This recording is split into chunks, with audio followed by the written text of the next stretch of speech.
Former President Donald Ramotar has broken his silence on the Red House lease, saying that he had authorized and signed the lease for the building that is now attracting the attention of the courts. But at least two government ministers appeared not to be buying Mr. Ramotar's story. Here's Minister of Legal Affairs, Basil Williams. Mr. Donald Ramotar has decided to make what can only be described as, and I quote, a late bid. End of quote. Mr. Ramotar is a founding member of the Chedijagan Resort Center Incorporated, CJRCI, and a shareholder, and is prepared to accept the charge of conflict of interest and given approval in his own interest for the lease. The fact of the matter is that Mr. Ramotar himself had applied for the lease, and he's now saying that he also approved and signed it. The government, however, rejects Ramotar's, and I quote, late bid, end of quote, as a veiled attempt to plug a lacuna in the application filed by the CJRCI, in which they never mentioned in the Red House lease,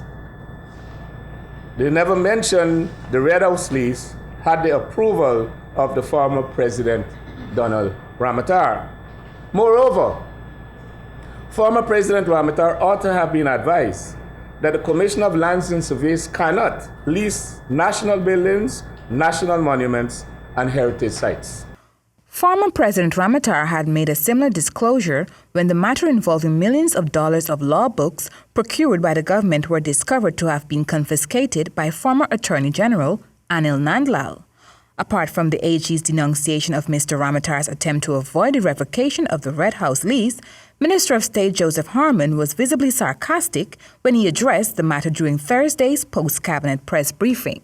It's unusual that after such a long time, the former president will actually come out to say that he did in fact sign the lease or sign an affidavit stating that.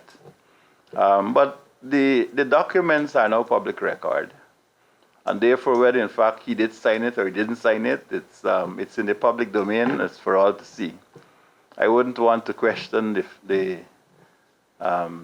capacity of the former president to remember things, but certainly, if that was in fact so, then the public ought to have known about that many, many months ago, after it was raised in the National Assembly in 2015. For HGP Nightly News, Ayana George.